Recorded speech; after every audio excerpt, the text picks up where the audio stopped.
Have you ever wondered why certain sentences linger in your mind like echoes long after the moment has passed? Why some words, spoken just once, feel like spells that shift the energy of a room or your entire life? We rarely stop to ask, what are words really? Just sounds? Just marks on a page, or something far more potent? From the moment you learn to speak, you've been weaving a web of sound and meaning around your existence. A web that either frees you or holds you in place. Every phrase you repeat, every label you accept, becomes a tiny thread in the architecture of your reality.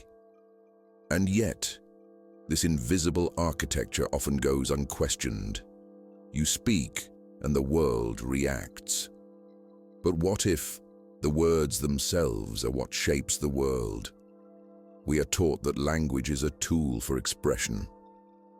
But hidden beneath that surface lies a more ancient truth, that language is a tool for creation.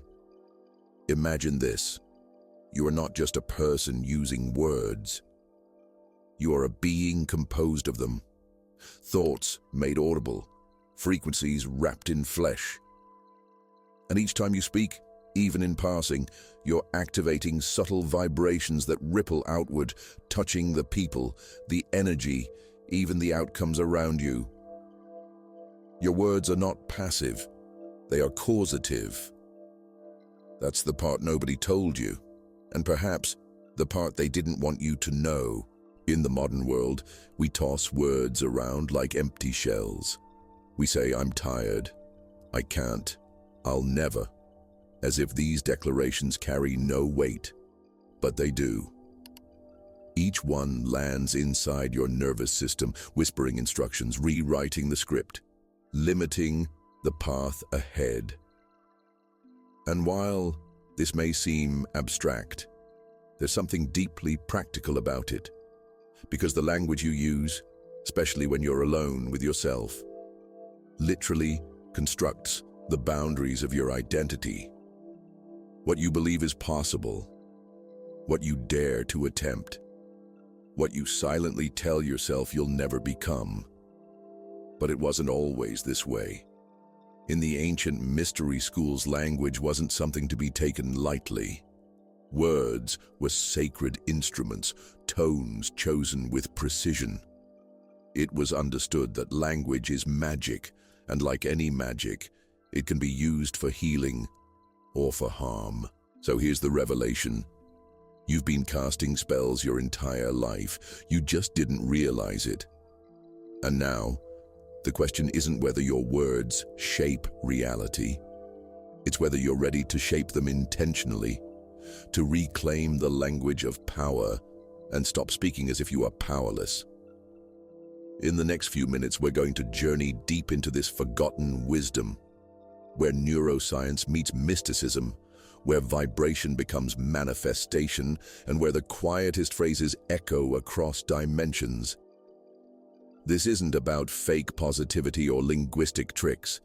This is about learning the real mechanics behind how your speech sculpts your life, your mind, your future. Because your voice isn't just something you use, it's something you are. There is a reason ancient cultures warned us to guard our tongue, not out of superstition, but because they understood the underlying mechanics of reality. Words are not mere representations of thought. They are activators, they awaken frequencies, they invite outcomes. Modern science has only begun to catch up with this ancient truth. In the realm of neuroscience, there's a concept called neuroplasticity, the brain's remarkable ability to rewire itself in response to repeated thoughts, feelings, and, yes, words. Each time you speak a phrase, whether aloud or in your mind, you're reinforcing a pathway. A neural circuit is strengthened. Over time, that circuit becomes your default, not just your mindset, your reality. But here's the twist most people miss. It's not just the content of the word that matters. It's the vibration behind it. Every sound, every syllable carries a frequency, and that frequency does more than move air. It moves matter. It shifts energy. It resonates with the structure of water, with the cells in your body, with the people around you, even with the field of potentiality that quantum physics calls the unified field. When you say something like, "I'm always late," or "I'll never figure this out," it's not just a complaint, it's an energetic directive. You are issuing a command to your body, to your brain, to your environment, to align with that declaration. The universe doesn't respond to what you want. It responds to what you declare with belief and repetition. This is why affirmations, mantras, and prayers have been used across cultures and timelines, not as wishful thinking, but as tools to program the unseen layers of the self. But the modern world has diluted their power. We say things with our lips that we don't embody in our core. And when language loses alignment with belief, it loses its voltage. Yet, when spoken with intention, even a simple phrase like, "I am enough," can be more powerful than 1,000 actions done in fear. Why? Because the words you speak with conviction become codes. They carry instructions into the body and into the field. And the field responds in kind. Let's take this deeper. The subconscious mind, where 95% of your behavior originates, cannot distinguish between what is real and what is imagined. It takes language literally. So when you repeat something often enough, even in jest, your subconscious treats it as truth. This is why sarcasm, self-deprecation, and jokes about your failure are never harmless. They are rehearsals, and the mind is always listening. Even more, your identity is held together by words. You say, "I'm not a creative person," or "I'm bad with money." And these aren't just descriptions, they're contracts. And the more you repeat them, the more real they become. You are constantly scripting your role in life with the phrases you allow yourself to speak.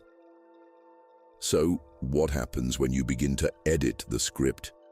When you interrupt the default monologue and choose words that match who you want to become? That's when transformation begins. Because you are not just a character in the story. You are the author. Let's take a step beyond logic now, into the symbolic, where language reveals not just meaning, but mystery. In ancient cultures, words were never treated as ordinary. They were seen as forces, vessels of power that could bind or liberate. This idea still lingers hidden in plain sight. In fact, the very word spelling reminds us to spell is to cast a spell. A phrase carefully arranged becomes a ritual. A sentence properly spoken becomes an invocation. We speak spells every day without knowing we're the magician. Take, for instance, the word contract. On the surface, it's just a legal agreement, but listen deeper. Con and tract, a trick, a pull, a narrowing of space. To enter a contract symbolically is to limit freedom. To enter a binding vibration masked as order. Or consider the word mortgage, from the Latin mort, death, and gage, pledge. A death pledge, not just a loan. A vow to surrender decades of life energy for the illusion of ownership. The word carries an unconscious weight, one we feel in our bones but rarely question. Now look at morning, the beginning of each day. It sounds identical to mourning. Every sunrise, a subtle suggestion of loss, as if waking up were also a ritual of grieving. Not because the day is sad, but because language wraps even light in shadow, or the word human. Broken down, you find who, the ancient sound of divinity, and man, the material form, a being of light embodied in matter, yet we've been taught to see ourselves only as flesh. forgetting the resonance hidden inside our own name. There's more. The word authority hides author. Those in power are not just enforcers, they are storytellers. They write the scripts that others live by. And when you blindly accept what the authorities say, you surrender your own pen. Even the word government reveals its spell work. Govern, to control, meant the mind, not just law and order, but mental shaping. A linguistic framework designed to filter your perception before you even form your own thoughts. These are not conspiracies, they are structures. Structures of meaning that live beneath the surface, like currents beneath calm waters, and they shape us not because we choose them, but because we fail to see them. But once seen, they lose their grip. Because the magic only works in the shadows. Language is the invisible architecture of belief. It's the software running in the background of your reality. And just like a dream feels real until you awaken, the scripts you've accepted feel permanent until you speak something new. That's why awareness is the turning point. Not just awareness of meaning, but awareness of vibration, of the energy behind the word, of the spell within the sound. You are not powerless in this. You are not a prisoner of words. You are a wielder of them. Now that we've peeled back the layers of language, it's time to bring this awareness down to earth, into your breath, your habits, your voice. You don't need to be a mystic or a monk to use this power. You're already doing it. Every time you speak, every time you label something, every time you silently mutter a phrase in your own mind, you're shaping the atmosphere around you. The only difference now is that you can begin to do it consciously. Let's start simple. Notice your patterns. What are the phrases you repeat without thought? I'm always tired. I can't afford it. I'm not good at that. These may feel like innocent observations, but they are more than that. They are declarations, instructions delivered to your nervous system, your subconscious, and to the field around you. And your environment listens. So what happens if instead of, I can't deal with this, you say, I'm learning how to handle it? What if you catch yourself before the old script finishes and rewrite the line mid-sentence? The shift doesn't need to be theatrical. Just honest, just intentional, just one level higher in frequency. That's how reprogramming begins. Now bring it into your daily rituals. The moment you wake up, speak into the day. Not mechanically, but with presence. Say something like, today I align my words with clarity and purpose. Say it aloud. Whisper it if you must, but say it with your whole being. Your cells are listening. Your breath is listening. The vibration travels farther than your voice. Drink water with intention. Remember, water holds memory. Science has shown that water molecules respond to language. So speak into your glass. Charge it. Say gratitude or healing or truth. Then drink that vibration into your system. You're not just hydrating, you're embedding a code. Speak differently to yourself in the mirror, not in a performative way, but gently. Look into your own eyes and remind yourself of something you've forgotten. I'm not who they said I was, or I'm allowed to choose again. This isn't self-help fluff, it's identity reconstruction at the vibrational level. And don't just speak outward, listen differently too. Language is everywhere, on signs, in conversations, in media. Begin to question the words that enter your mind through others. Ask, is this a spell I want to absorb? If not, return it. You don't have to repeat every belief passed down to you, even music. What you hear shapes what you feel. Lyrics embed themselves in your memory and become part of your emotional script. Choose your soundtrack with awareness. Let words that lift you become the backdrop of your life, not just entertainment. This isn't about policing every sentence or walking on verbal eggshells. It's about awakening, about realizing that language is a tool, and like any tool, it can build or destroy. You are not here to echo old scripts. You're here to speak something new into existence. So let your language evolve with you. Let your words rise in frequency as your awareness deepens. Speak less to explain and more to align. Because in the end, your words are not just reflections of your thoughts, they are the architects of your future. So now we return to the silence, to the space before words are spoken, where all possibilities still float, unformed. And we ask the question again, not with urgency, but with reverence. What reality are you speaking into being?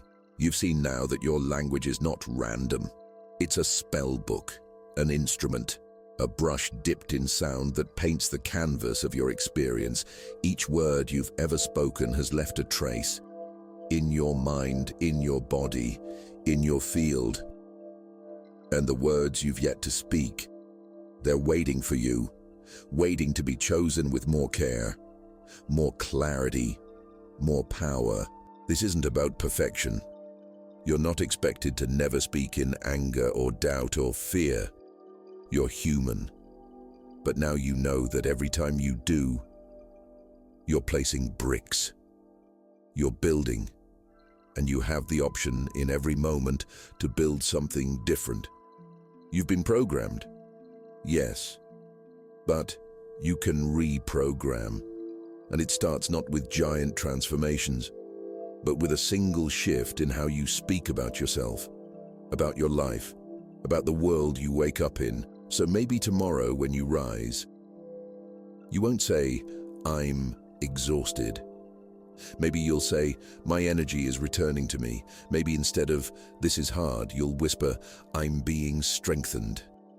Tiny shifts, but over time, they change the shape of reality itself.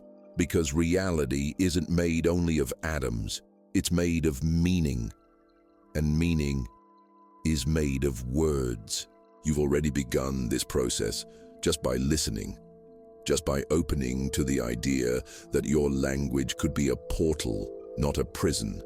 But awareness alone isn't enough. What matters now is choice. What will you speak next? Because the spell has already begun to break, and what comes after is up to you. So speak. Speak with intent. Speak as if your voice were a tuning fork that vibrates with the frequency of your future. Speak as if your words were alive, because they are. Speak as if every sentence could bend time, because some of them already have. You are the author, the narrator, the magician, and the message. And your voice is the first vibration of a reality only you can create. Let the old language fall away. Let your mouth become the door of creation. And let your next sentence be the first breath of a new life. Because it all begins with a word, and the next word is yours. If this message spoke to something deep in you, if it woke something up that you didn't know was asleep, then consider subscribing. This channel is a space for those who are ready to reclaim the ancient power of consciousness, language, and self-mastery. Your voice matters. Use it with purpose. Your new reality starts now.